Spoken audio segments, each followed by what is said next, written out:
Minnesota. It's nice to meet all you Californians. I'm out here visiting my niece, Liz, and her mom, Shar, that's my sister. She's gonna come out and talk to you all about her and some of her friends and stuff too, but they're running late because of this awful traffic out here. Oh my gosh. Anywho, I'll get you started. So, Liz is a celloist, and she's the only musician in our whole family. And she's also self-employed, which is unusual for our family. Yeah, she moved out to California a long time ago because, well, she's one of those real creative types, and Minnesota was too boring for her. I guess that creativity makes her think she's real smart or something. Anywho, when she was growing up, she didn't always get along with her cousins, my kids and my sister's kids, because they were real sporty, and she wasn't, So I guess maybe that's how she got to be so, well, she's a big girl. Yeah, so anywho, my sister's here. I'll let her take over. Nice to meet ya. Hi, Shar. Hi, Myrna. Hi, I'm Shar. I'm Liz's mom, and Liz is the kind of person who will give you the shirt off her back if she loves you, even if that means public nudity and jail time. Not that I know anything about those kinds of things. Anyhow, if she doesn't love you, you'll know that too. She's really smart. When she was a kid, she was in first grade, and in the middle of the school year, they put her in second grade. And when they were testing her to do that, her reading level was already post-high school, and her IQ was 138. And I don't know what her IQ is now, she won't tell me, but I know that as you get older, it gets higher. Anyhow, she plays 9 musical instruments. Cello's her favorite, and that's actually her you heard on that recording, and you'll hear a little more at the end, and you can buy that CD of the Bach Suites, I think it is, or something like that. For $5 after the show. We have some copies here. And that'll help us pay for the theater tonight and stuff.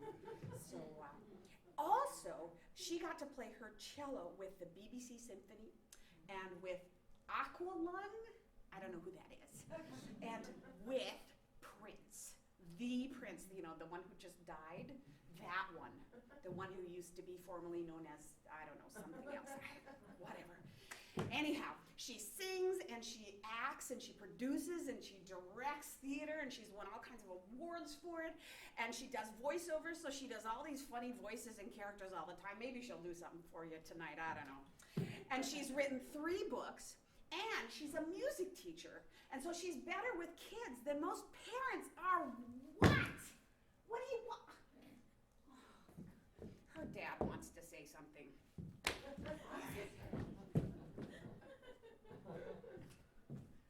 Yeah, I get to say something too, don't I? I'm her pop.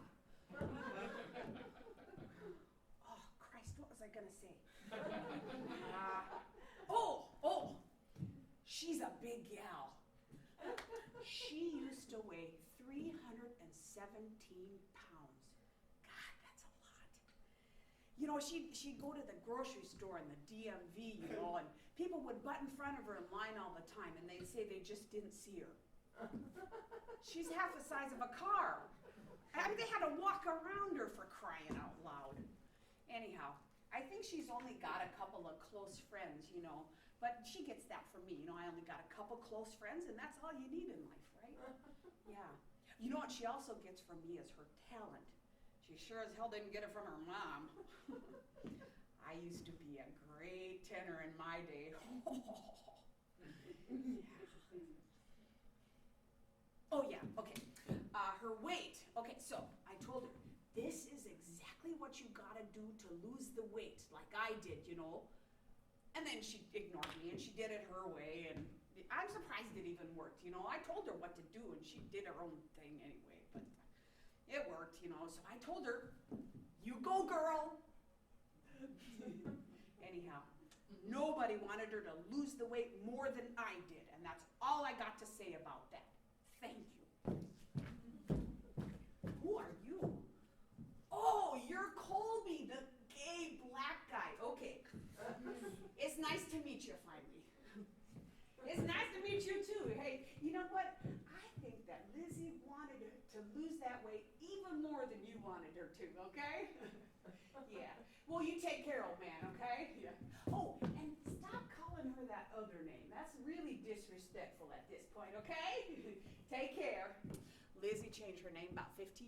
though, he's the only one who won't call her Lizzie still. Anyway, I ain't supposed to tell you what the other name was. But what I can tell you is that fat women hate other fat women. They're really competitive with each other. You know, they got this look, they size each other up. But anyway, they pass each other, you know, and they don't make eye contact. But they got this look that says, I'm a more cool fat chick than you are. You know what, though? I think I know why they do it. They gotta be more awesome than somebody. So they're horrible to each other. You know, I don't know. They always talking about how they're somebody's fat best friend, you know, but they're never one of a group of many fat women. They don't stand up for each other. You know, I don't know. Sometimes I wonder if it's harder to be a fat woman than it is to be a gay black man in Texas. Anyhow, I was staying with Lizzie for a while, you know, because she'll do that. She'll take care of you when you need her, and I needed her. Anyhow, I was kind of surprised by how little she ate. You know, it was just normal. It was way less than me. You know, I'm skinny. I'm 6'2" and beanpole. And I said, Lizzie, doesn't that bother you? And she said, Colby, 10 years ago would have bothered the hell out of me, but now I just accept it. That's the way it is. But here's the thing. She's a food addict. And an addict, I know this, we get really good at hiding our addictions. She can't help it. Okay, come on out here, Aileen. It's your turn, honey. Yeah. Hello, I'm Aileen. I'm Lizzie's best friend. So, Lizzie lost the weight for health reasons, of course. But I also think she did it because she just wants to look and feel normal. You see, when Lizzie walks into a room, the first thing anybody ever notices about her is her size. It's never that she has dark hair or green eyes or beautiful skin. And it's certainly never about her inner beauty, of which there is so much fabulousness. It's always her size first. That's people's first impression of her. And I think that she's just desperate for people to have anything else about her as their first impression.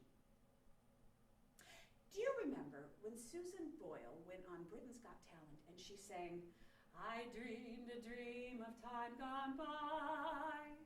And everybody went nuts because this pretty unattractive woman had some talent. But see, that just shows this attitude that we have towards people who are unattractive or fat like Lizzie, that they have nothing to offer. There's no reason to open the book and look past the cover. Unfortunately, Lizzie was taught to believe this too. She basically buried all of her gifts and talents and inner beauty under 317 pounds. Lizzie doesn't put herself out there because she doesn't believe anybody's willing to see there's anything to put out there. But I think good people will be able to look past that and see her for the beautiful person she is on the inside. I do, and Colby does, and the other people that she manages to let in. And if they don't, well, they're not worth knowing.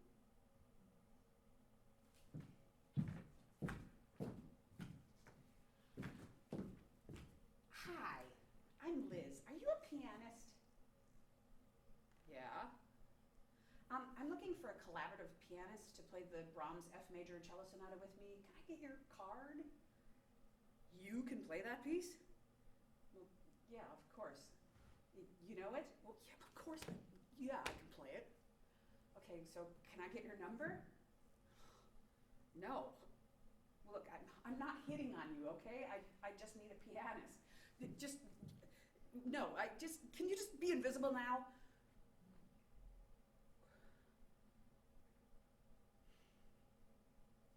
I already am invisible.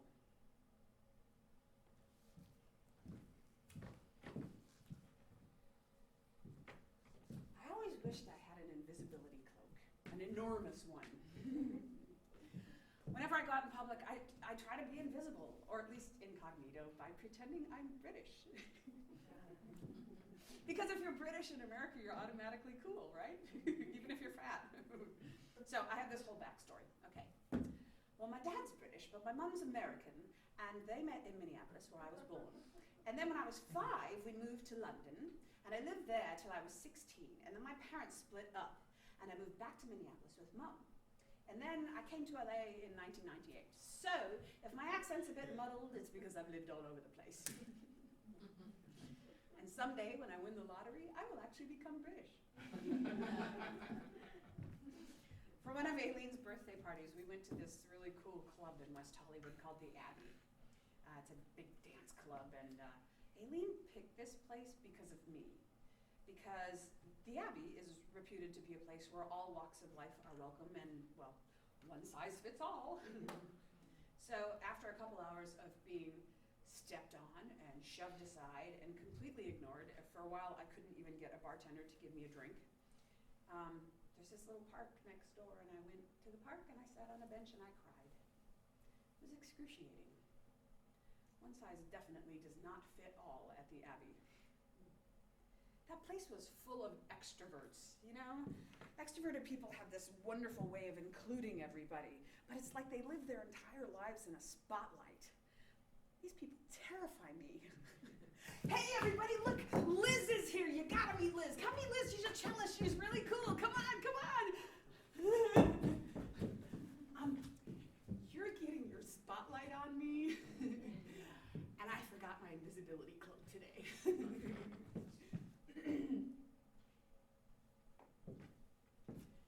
Hi, my name is Liz, and I'm a compulsive overeater. Hi, Liz. Hi, Liz.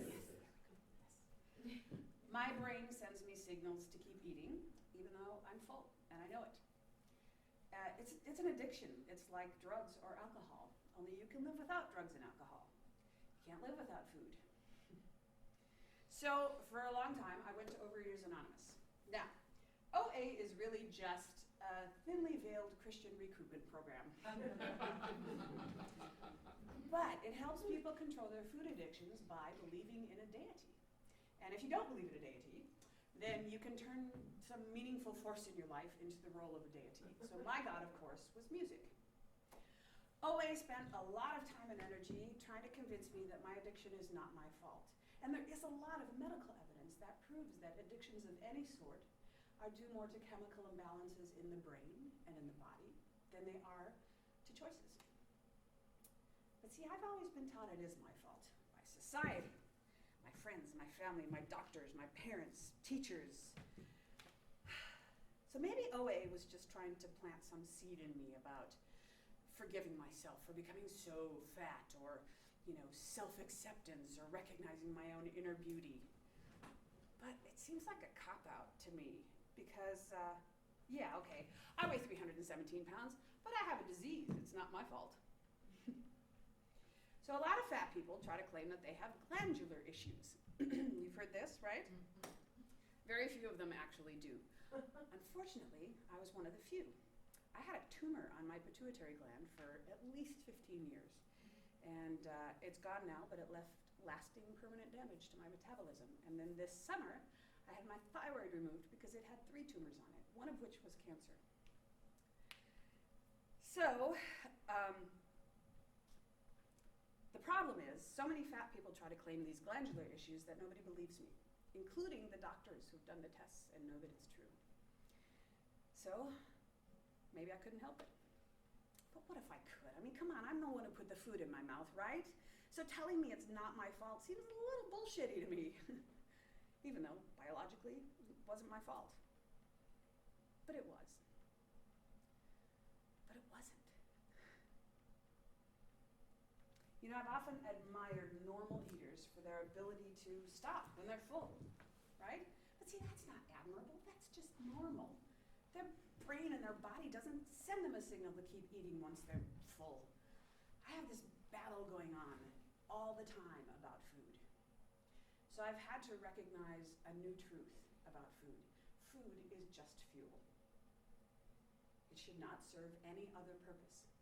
It is not your best friend. It is not something to do when you're bored. It is not a means of celebrating. And it's remarkable how little food you actually need to be healthy. That's all anybody should actually have, just enough food to be healthy. I really believe this, and I try really hard to live by it. But it's so difficult because that battle is still going on in my head. And you know what? It always will be.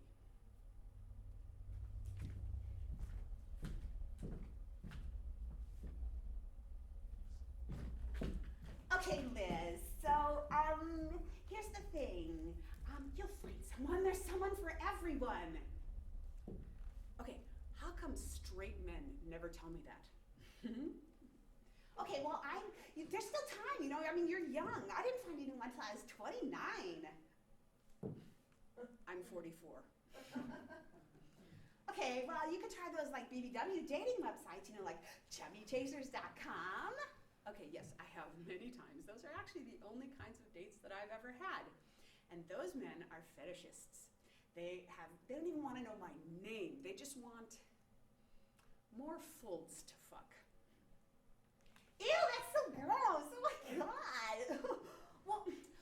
Well, my sister's fat and she's happily married. Okay, was she fat when she got married? Well, no. Okay, did her husband get fat too?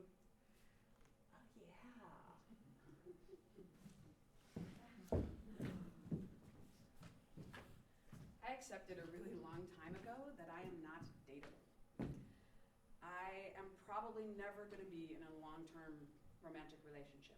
It's not something I look for or even expect ever. Besides, I'm perfectly happy ogling hot British actors online rather than real people in real life because real people have no interest in me. See, I don't believe it's possible for a man to be with a woman that he does not find physically attractive first and foremost. She could be a perfect match for him in every possible way, but if she isn't hot, none of the rest matters. And that's where I live. In the, well, you're unattractive, so you're undateable and unfuckable land. I've made 1,000 excuses in my life not to move forward that really all mean I'm too fat. If I trace every reason I have given not to go back to graduate school or audition for things or pursue men or have more friends or be more social or anything like that, it's at the root of all of these things is that I don't believe I deserve them because of the way that I look. I'm going to be perceived as lazy and unhealthy and gross. And if I have any gifts or talents or skills or anything like that, they're going to be dismissed outright. Because fat people can't possibly be good at anything but eating. And closing overstuffed suitcases.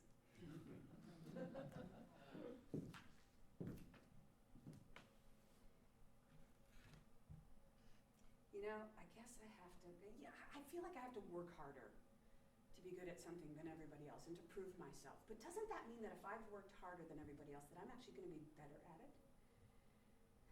Ideally, yes, but is anybody going to bother to recognize that?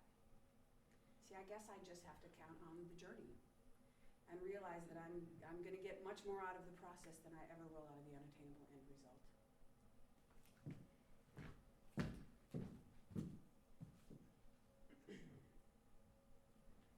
Oh my God, Liz, you look so great! Okay, wait. Pretend you just met me for the very first time. You've never seen me before, right? Am I still a person who looks great to you? Okay, well, you look better.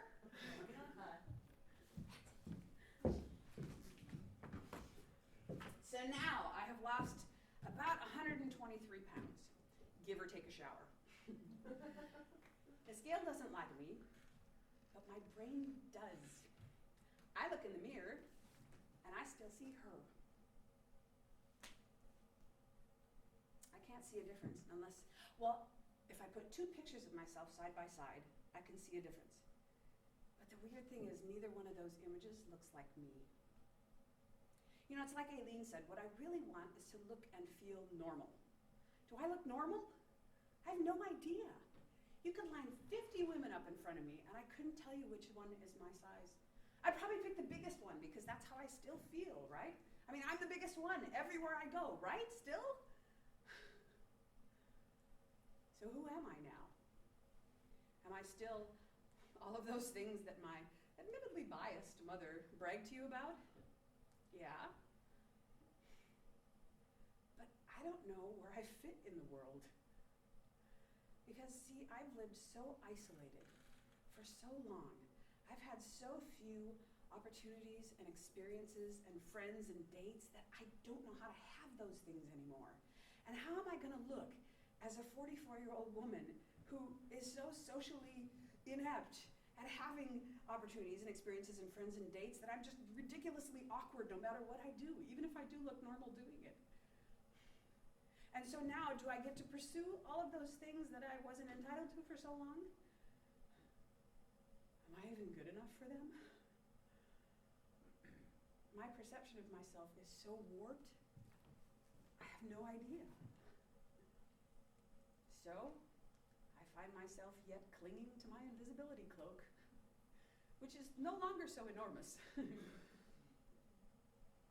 But it's larger than my life.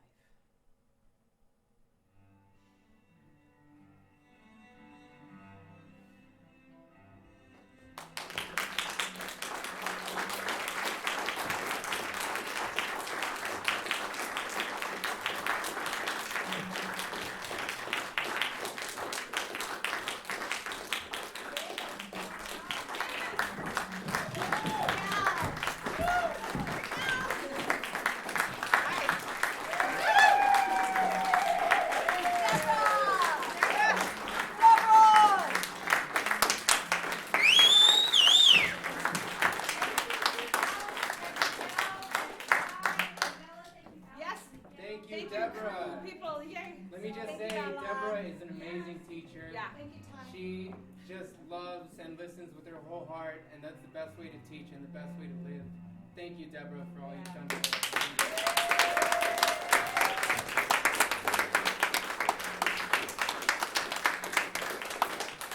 And so now, we're going to have a little reception, food, and come talk to us and meet us and be happy and take selfies and put them on Facebook.